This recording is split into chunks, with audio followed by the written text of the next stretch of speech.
So our guest today is Bob Confer, who's president of Confer Plastics, really just down the thruway from us in Rochester, outside of Buffalo. The interesting thing is we have three Brockport graduates on this call. Ethan, go myself, and Bob, who I think you may be the biggest fan of Brockport college hockey, at least that I see on social media. Yeah, I think I might be. This is what, my 28th season of watching the team. That's a long time. Yeah. So it's good. This is. I remember the wooden bleachers from I don't know if they're still there. From Tuttle South. Yeah. Yep. Spent a lot of time in Tuttle South. Great facility. I like the upgrades when they added the circ, the new entrance to it. It looks classy now. You know, I've never been to the circ. When I graduated, they were just finally finishing the putting that there, and of course, with Murphy's Law, I graduated up and running the next semester. Mm-hmm. It looks much better than the back door I used to walk through. I'd usually meet up with Dad for like a women's basketball practice that he had, and we'd always go in the back way, just in the bowels of Tuttle South. Yeah. And my class was the class that voted on that voted to approve the circ. And I thought, well, you're welcome, future generations, because I'll never get to use it. I've been there for some board meetings, but I've never actually used it. So while we can wax about our time in Brockport, that's not why we brought you on today, Bob. We brought you on to talk about the supply chain, and it's something that I think has been fascinating to a lot of us. But something that you're living on a daily basis and have even before this pandemic and you know, as the president of a company that is completely made in America, correct? Everything's made in America. Yes. Are you guys still running 6 days a week, 24 hours a day? 24 hours a day, 5 days. Okay. Look at Saturday as being voluntary overtime. So we tend to run at about a third capacity on Saturdays. Okay. So I could introduce you based on what I saw and what I know, or you could give us a little bit of background about the company itself. It's something that has been in the family since its inception. So I'm going to shut up. Tell us a little bit about Confer Plastics, how it started and what you're doing today. Okay, it started back in 1973, and there was an outcome of maybe some bad experiences that my grandfather had in previous plastics companies where he wanted to get out, develop products that used blow molding to create consumer goods. When prior to that, it was just making bottles, things like that. It was way too simple. He wanted to make things that would last a lifetime, that could satisfy multiple needs. So he had went and started up a couple of different plastics companies in the 1960s, the last of which was Airlock Plastics. And he started that and started to get into custom blow molding. He brought in some partners to help grow the business. Those partners then voted him out of his own business. So he said, I'm going to go start Confer Plastics and go by Confer name and have Confer family run it, because theoretically you should never get hurt by family. Now, so far, no one has hurt each other yet in family, and it's working out quite well. And we're coming up on our 50th year of business in 2023. So next year, heading into 2023, coming out of 2022, we're going to be doing a lot focusing on our 50 years, what it's meant to the economy locally. And we're going to be having an open house sometime next year or early 2023. So that way the community can come in and see it. And we want to really celebrate that half century. And what we do is a little bit of magic. When it comes to blow molding, we're taking tiny little plastic beads, transforming them into very large products. Most of the time when you're talking manufacturing, whether it's steel or wood, you're taking large things, transforming into smaller things. So we're doing the reverse of that, and that's why I call it magic. So most blow molding that's out in the marketplace would be something like a milk jug or a water bottle, things like that. But we focus on durables and specifically things that are outdoor leisure related. 90% of what we do gets people on the water or in the water. So we're making ladders and steps of Confer brand to get people into swimming pools and also hot tubs. And we're also making cabinetry that goes on the outside of hot tubs. So historically, they used to be made out of wood or maybe an extruded plastic that was awful cheap. So now there's 14 different OEMs in the US and Canada that outfit their hot tubs with our cabinets. And then from there, we have some custom jobs. And those custom jobs would be someone comes to us with an idea, we make it for them. Some of those products are going to be a modular dock system for parking your boats and jet skis on top of. And then we also make a lot of kayaks. A fair number, we're probably making about 80,000 kayaks a year. It's far below the peak of what it used to be, but those were some market issues and whatnot, but still it's a good number. There was a 10-year period that ended in 2018. Over that 10-year period, we had made more than 1 million kayaks. So we're putting a lot of people on the water and in the water, and we focus on the American dream, not only what we do inside the operation, but what we do on the outside, because we want people to go out in the water, to have fun, to do things. So we're focusing right now on that staycation economy that's been created by COVID, because you have both the government and the virus telling people, you better stay away from other people. You better go outside. You better not do things in public. So people are investing in their backyards and buying those swimming pools, buying those hot tubs, or they're buying that kayak that's going to get them out on the river and away from people. So it's been decent for us, and we end up being somewhat recession proof for those same reasons, because when people aren't investing in going on a trip or going on a vacation, they're always going to put that money in their backyard because it's a repeat item for them. If they're going to spend that money, they're going to get that experience over and over again. So we're looking at whatever's on the other side of the supply chain crisis. If it does become a really deep recession, we're still looking at some good times ahead for that reason. I want to ask you something that I remember seeing you put out on Twitter, which is where the majority of our interaction comes. But you mentioned COVID and how that changed things, and we'll get to the supply chain. But something that you did fairly early that I thought at the time, oh, okay. You basically had, I don't know what the term was, but like a full-time COVID safety officer on your staff, right? Or just someone that was responsible for implementing day-to-day changes or monitoring things within your company, which seemed to be fairly forward thinking at the time. How did that play out, and how did that allow your business to continue through the past, however long this has been? It seems like years, almost 2 years. Yes, it's worked out quite well for us, and he's actually still in that position, and that's his only job. So every single day of the week, he's focusing solely on COVID. Even though a lot of people might believe that we're coming into the end of it, you still have to look at exposures that might happen, whether it's from unvaccinated or vaccinated, and make sure that we're following the protocols to protect people, because we look at it as a means of protecting multiple players. When you look at our coworkers, they deserve to come to work, to have a safe place to work.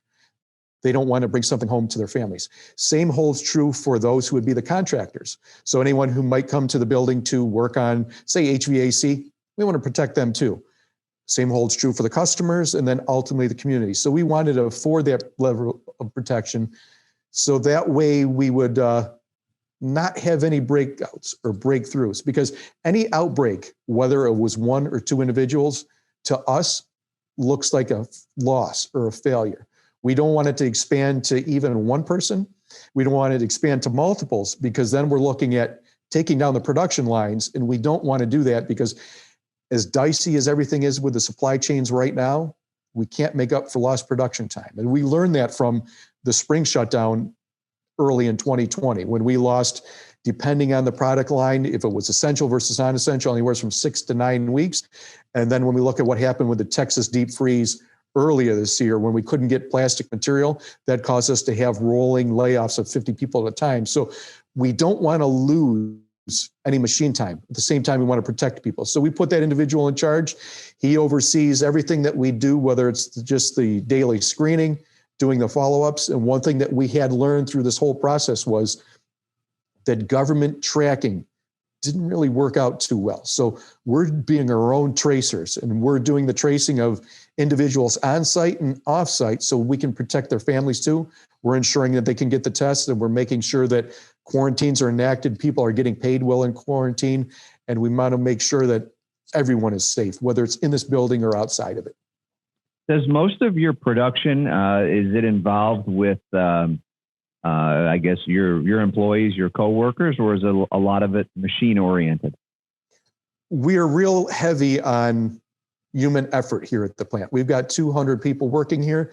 When it comes to injection molding, which is a different type of plastic science, you can use robots because you're working with intense hydraulic pressure and the small parts, and robots can do all that work. With our stuff, we don't have that intense hydraulic pressure. So I like what we do because we're employing people rather than robots. So right. In order to finish a kayak, there's going to be one individual that takes that kayak from the blow molding machine, trims off the excess material, eliminates the plastic that's on the outside, throws it in the grinder, and then it goes through an assembly line, which allows that whole kayak to be completely finished in less than 4 minutes. So there's going to be 7 people on that assembly line, and even making something like a swimming pool ladder with all the different parts in there and then packing it up at the end to get it to the end consumer. There's going to be 5 to 7 people involved with that. So we're labor intensive, which is a good position to be in, especially as the world starts to automate, because we can still provide the means for which people can go out and be breadwinners. Yeah, I mean, that's exactly where my question was coming from. It seems like artificial intelligence and robots, especially on a machine process line, seems like they're becoming more and more popular. But being able to buck that trend, and few things are better than having humans and employees working there. What do you do with the excess plastic? Any plastic that ends up on the outside of it. And the best way that I can compare it on that excess material is if you were making chocolate candies at home, say something like an Easter bunny or a heart, you're going to put it in that hot mold in the middle and bake it, and you're always going to get that crust on the outside. Right. So we're going to have that same sort of crust on the outside of the part itself, because the plastic comes down in a hollow tube, mold closes around it. So it's making the part that's in the cavity, but all that plastic on the outside is just going to get smushed by the mold. Sure. We take that excess material, or we take a bad part, cut it up, put it in a grinder, and it goes right back through the process. So anything that is created as waste within process is used right back up, and we can get multiple life cycles out of it. So we can just call that stuff regrind. We can put it right back through the system and use it all up. Fantastic. The difference being with chocolates, you eat it. Obviously, you eat that excess. It doesn't go back into the pot. It gets eaten. So I want to go back and talk about the supply chain now, because you made light of this when Texas first had the massive snowstorm in February. And I remember you saying, this is going to be a problem for us. And I'm thinking, well, why is that? It's a snowstorm in Texas. You're in outside of Buffalo, New York. So what's the big deal? So what was the big deal? How did that impact you? It was a significant impact because 85% of the polyethylene that serves North America is made on the Gulf or within Texas. So it's all right there, because historically it used to be made out of oil, but now almost all plastics are made out of natural gas. But because of the legacy of being there, they left the plants there, and that's where they continue to expand. So we've actually hedged our bets against bad things that happen in Texas, that happen in the Gulf, would be hurricanes. So we've added some extra silos. So when it's hurricane season, we actually fill up those silos with material so we can hedge our bets about what could happen in the event that it does happen. But we never anticipated that heading into the spring, they get hit with a deep freeze, because no one associates winter weather with Texas. And that really caught them off guard. And what really happened was it had stressed the electrical markets there. Some of the systems froze. Maybe they didn't get some wind generation. But I say a lot of it is maybe some poor planning on the behalf of the state government in Texas, where they didn't properly oversee ERCOT, which is the independent system operator for Texas, which controls the flow of electricity throughout the state. So when that happened, they didn't prepare for the worst outcomes. They weren't winterized. They weren't prepared for whatever a natural disaster might be. And in this era of climate change, they should be ready for that. That caused them to originally tell people, we're going into these rolling brownouts and blackouts. You'll get your power back. But that's not what happened. And they knew that's what was going to happen. And there's been articles that have come out quite a few times that said they were 10 minutes away from having a total collapse, which would have seen that system collapse upon itself and be disabled for months, not just weeks or days. And that would have destroyed the economy for Texas and much of the United States, especially if you couldn't get plastic. So this ultimately got to the issue where when it comes to creating plastic from natural gas, you're taking the gas from its gaseous state, turning into liquid at a certain stage, and then turning into a solid, which is the plastic that we use in those bead forms. When they had the power cut off, it went out without warning. They weren't told this was going to happen. Had they been told, they could have purged the lines, but because they couldn't purge the lines, you had plasma, you had gas, you had liquid, all sorts of stuff in those pipes. They all turned into this congealed mess, this slime, and it required weeks of bringing in pipe fitters, union pipe fitters, to bring down the lines, plunge them out and clean them out, and then clean out the machinery. And when you're talking the networks of pipes that go through those systems, because you're delivering so many cubic feet of gas and making so many millions and billions of pounds of plastic a day, that was a labor of love that lasted for some of those places 6, 7, 8 weeks. So over a 6-week period, we had layoffs that were 50 people. I would change what people were getting laid off at each time, so it wasn't the same people over and over again. And they had to go through and get the layoff, come back to work. And it was a cycle because we never knew what we were going to get. Now the system has kind of rectified itself. Material is available. But when you look at the lost opportunity for us, the lost opportunity for the plastics industry, they're looking at it as a loss of about 10% for the whole year, which is rather significant because once again, you cannot make up that lost machine time.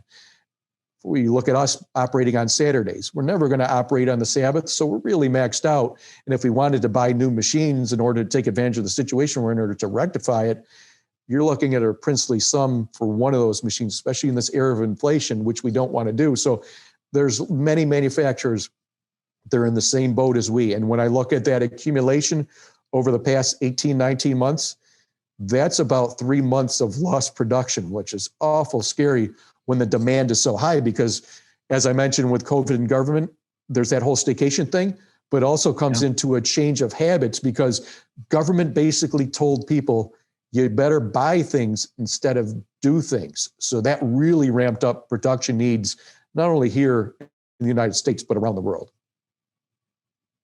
And threw off kilter the natural course of the supply and demand curve.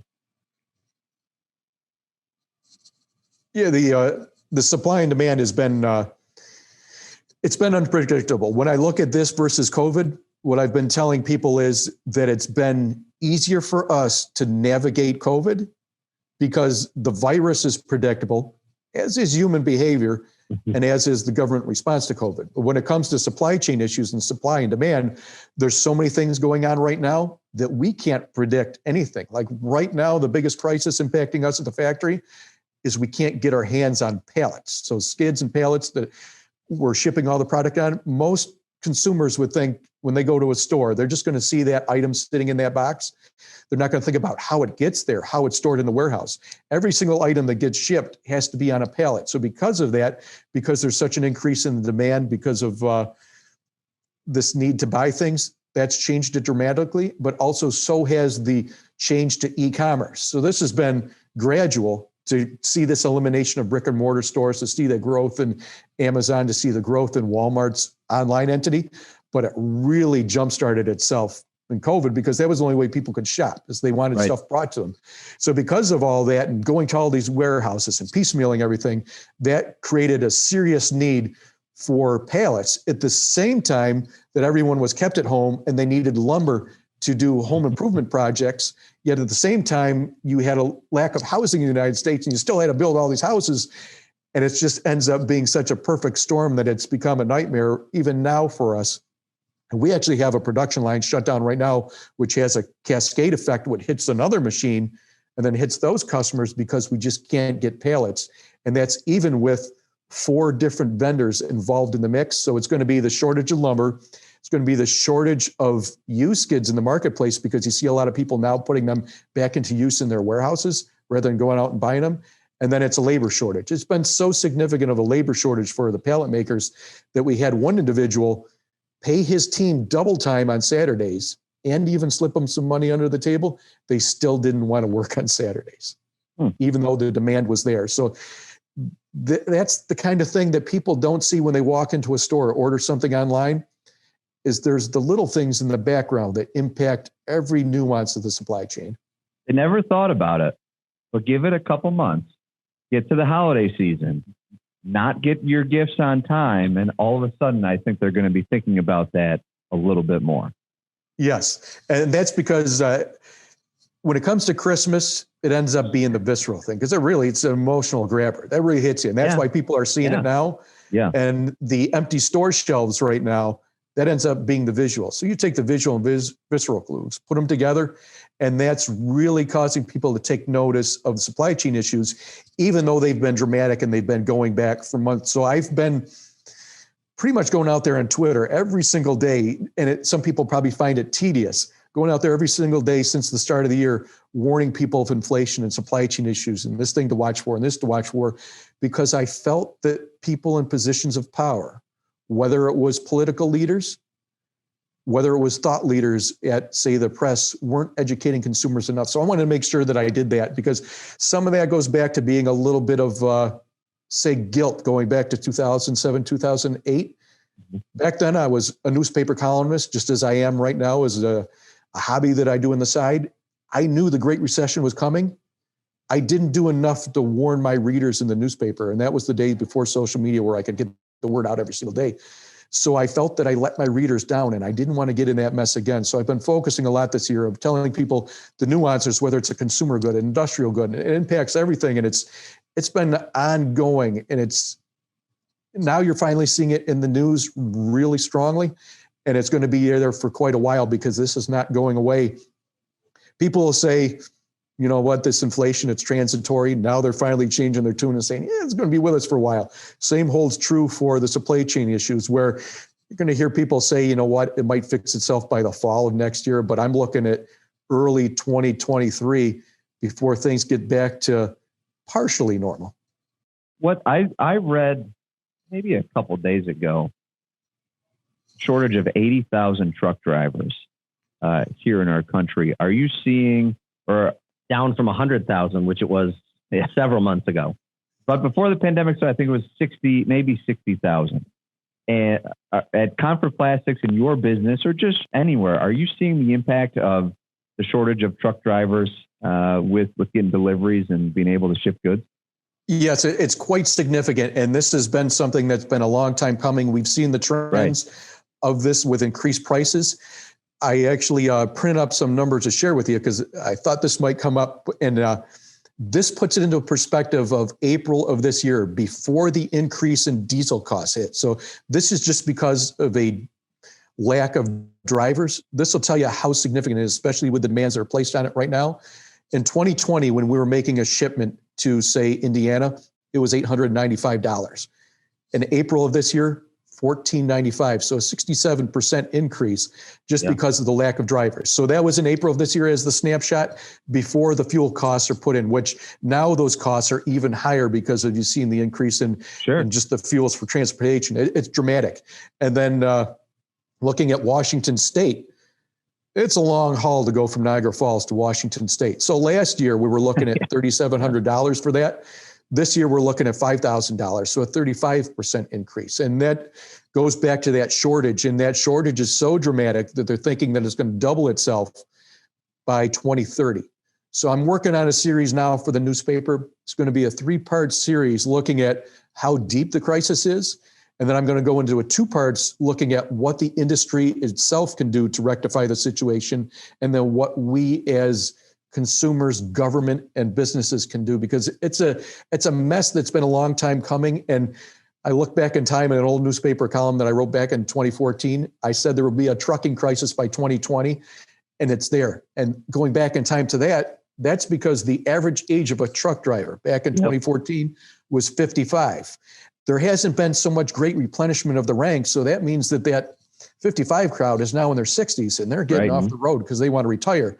So no one's filling the ranks. So we have to find ways to make it more attractive. And a lot of that onus would be on the marketplace itself. That would be, say, refocusing once again on owner operators and not looking at them as being someone not worthy of taking shipments. We have to look at means of which we can bring down the insurance costs, which is a liability issue, because we've seen civil lawsuits increase in size dramatically against truck drivers. So that's causing the insurance costs to go up, and you're not going to want owner operators to jump into that. And we've got to make it attractive to young people to want to get into this.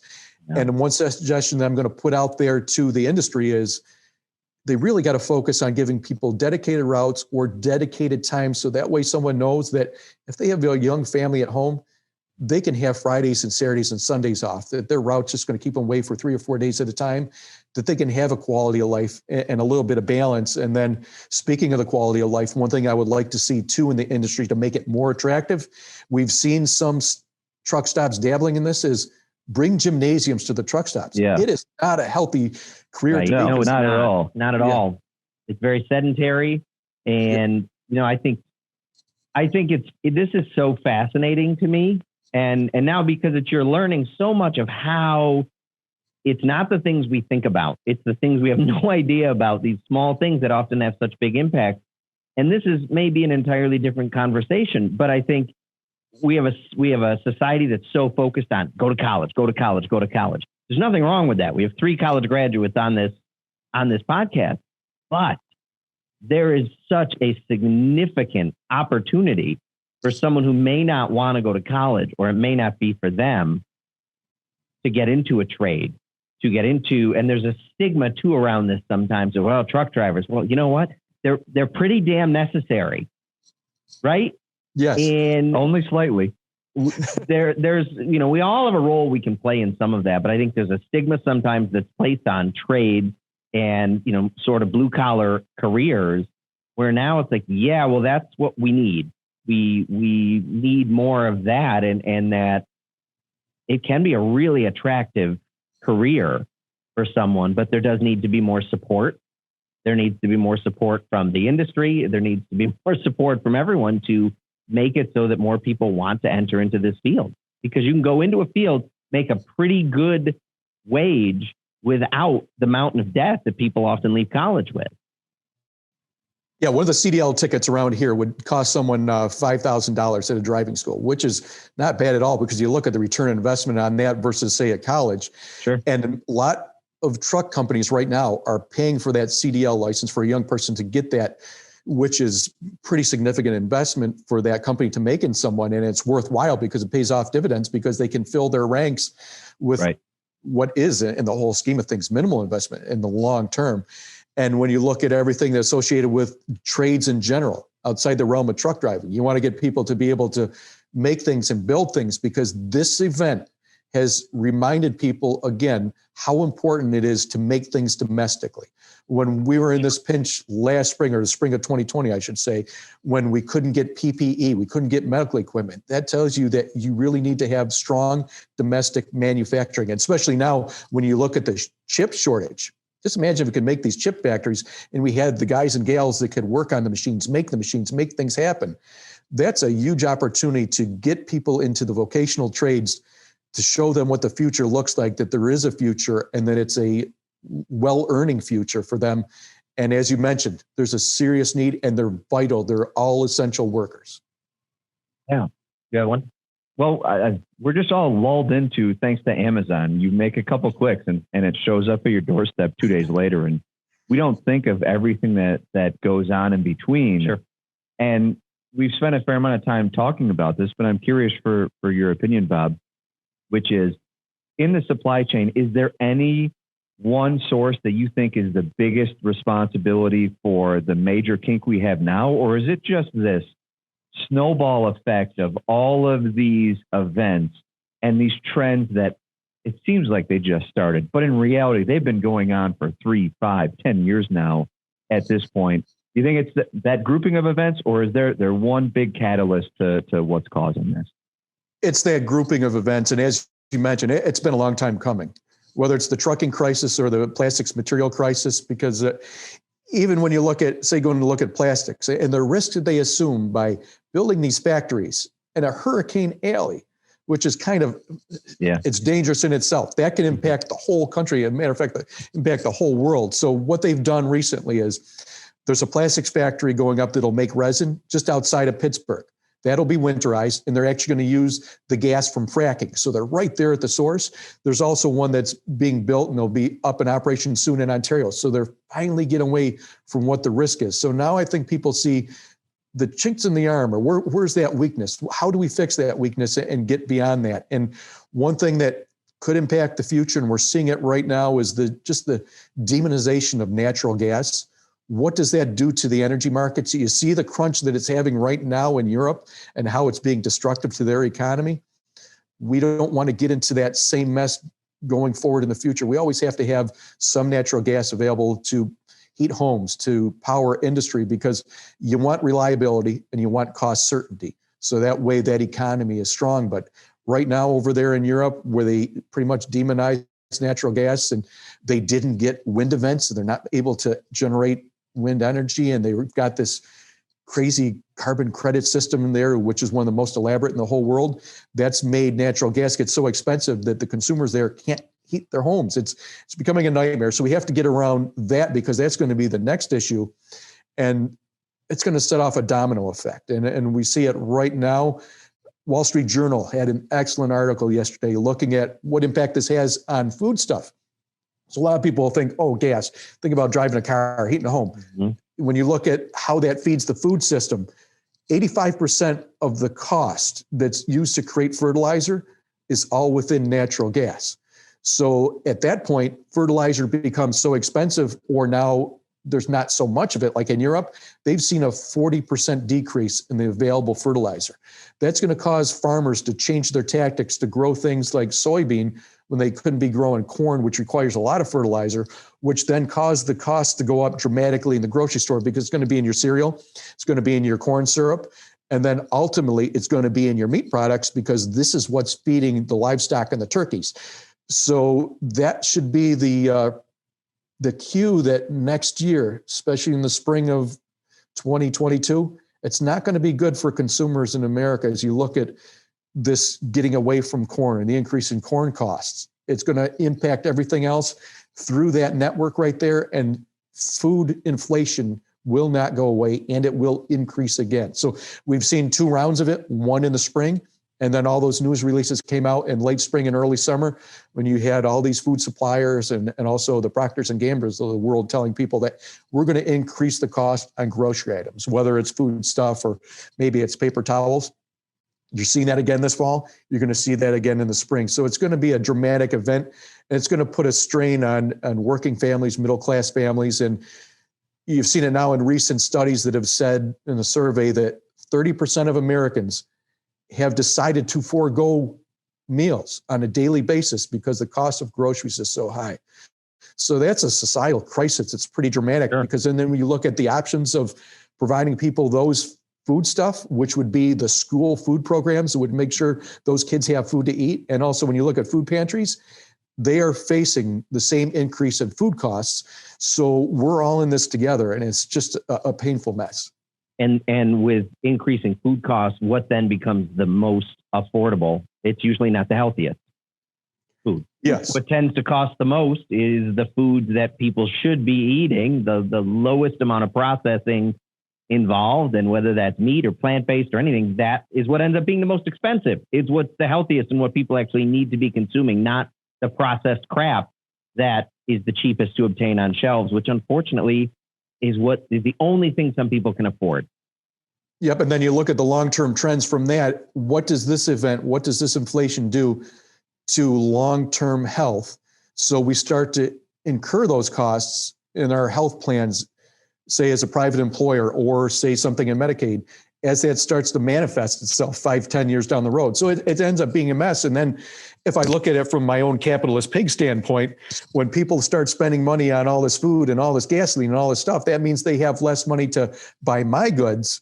Right. So how do I predict what the next few years are going to be? I'm thinking it's going to be strong because staycations, but at the same time, if the economy takes a dump, what am I looking at and how do I adjust for that? And does my demand go from being super great to being good, or does it go to okay? So there's a lot out there to contend with. And then the same holds true in your marketplace.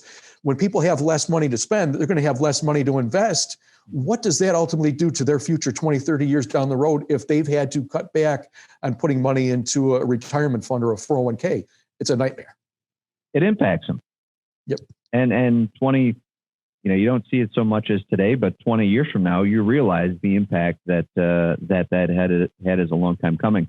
You mentioned you've got a lot of things to contend with.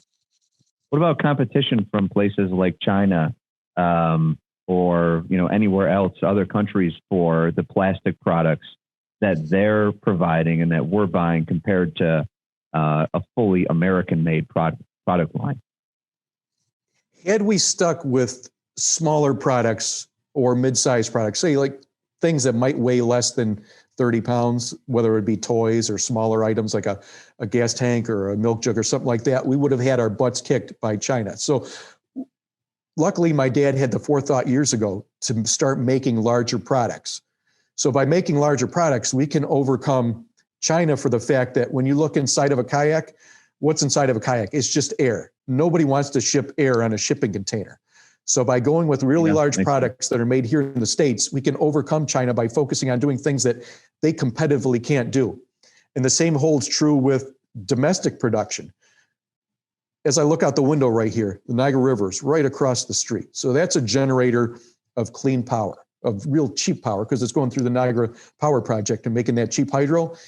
Even with that, in my market basket of electricity, my power bill here is still twice what my competition pays in Ohio, Indiana, and Kentucky.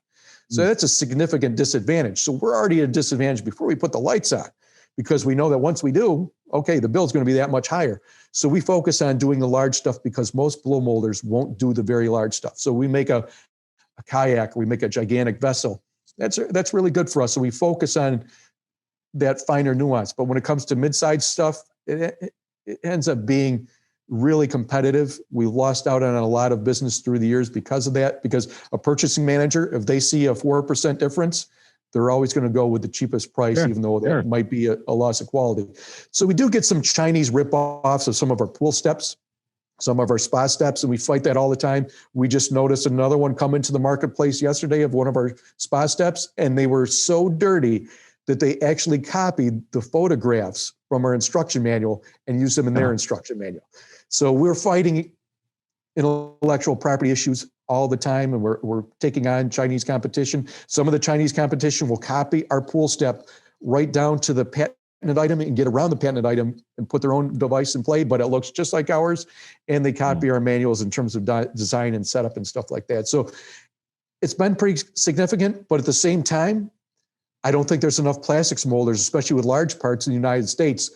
I've literally said no to anywhere from 1 to 3 legit custom clients, potential clients, since the start of the event, whether it's medical supplies or toys or whatever. And that's the reshoring, when people want to get away from China and what happened, especially early on in the crisis, or they want to get refocused again on American-made goods because it makes them feel better, or for the fact that they know that manufacturing demand is so high, and they also know that other plastics manufacturers don't have capacity, just like we don't have capacity. So it makes me feel good that I can say no to that much business, because suppose we do get into a bind economically, I can go back and refocus again on custom business, which right now is about 20% of our business, when if you went back in time just 6, 7, 8 years ago, it would be about 50% of our business. And that's typically what it had been throughout the history of the company. But now, because of that growth in pools and spas, we're getting more into proprietary, but we have that flexibility and we can do things that other people can't do. And that's a great selling point to having a business in Western New York, is that there's this legacy of blue collar. There's the educational institutions.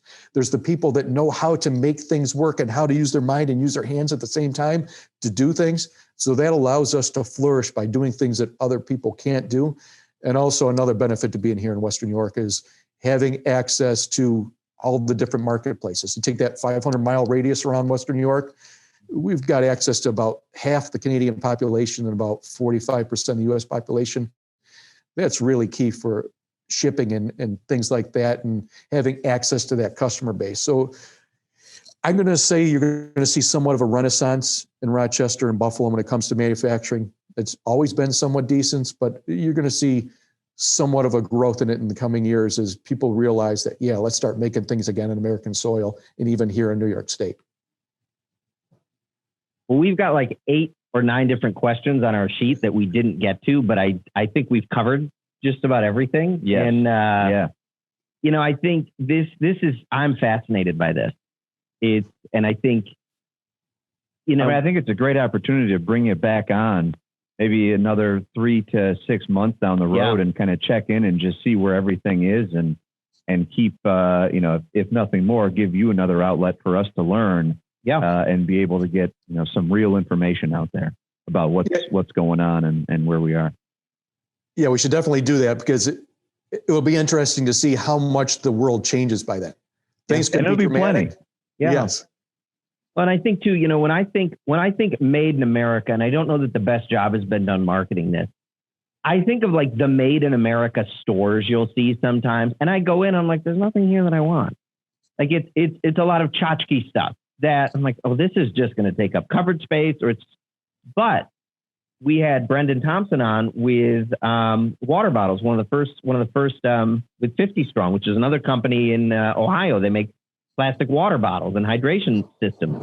And we're talking with you in that there's so much when we talk about made in America that I'm like, oh, that is here. Well, I would never think of that. I would never think of the hinges on toolboxes and fishing tackle boxes. You mean you didn't think about the pool ladders when we were I thought of those. Opening and closing our pool as a kid and hated having to lift that pool ladder in and pull the pool ladder out. Only one who hated it more was Dad. Yeah, that's right. That's why we had to do it. And that was in between the threats of him taking a hatchet to the pool and just bringing it down. That was a yearly threat. The yearly threat that was made. But I'm fascinated by what made in America means when you're willing to take a look around and see what it actually is and how much still is made in America and how important it is to the day-to-day lives. And how we need more of that. We really do. And I don't have the answer to how we get more of that, but I think it's something that's worth talking about more. Yeah, one thing that would be is better storytelling by the manufacturers. I don't see enough manufacturers taking to Facebook and putting the narrative out there about here's all the cool things we do. So a lot of people like say they would drive by the factory here in North Tonawanda and wonder what we're doing. So that's why I go out there pretty heavily on social media and say, here's what we do. And that really excites people and get people interested in manufacturing. And venues like this podcast here provide us the opportunity to do that. But I don't see enough manufacturers jumping into the bit to really do that, to tell their story. If they told their story, they could recruit the workers they could need, they could get the customers, and they could get the services they need and still remind government that, yes, we're here. And yes, you should take care of us because America needs us. Well, the thing is, and we know this in our business, people buy stories. You sell stories, right? Yeah. You can talk about the data and talk about how many people you're employing. You have 200 employees, you're running 24 hours a day, 5 days a week. That's great. But that's not what people buy. People buy stories. And we need to, as a country and as individuals, continue to work on the stories that we're telling, because that's where the true power lies. So Bob Confer, president of Confer Plastics, thank you for sharing your story with us. We really look forward to having you back. This was really, really helpful and informative. Thank you. Thanks for having me as a guest.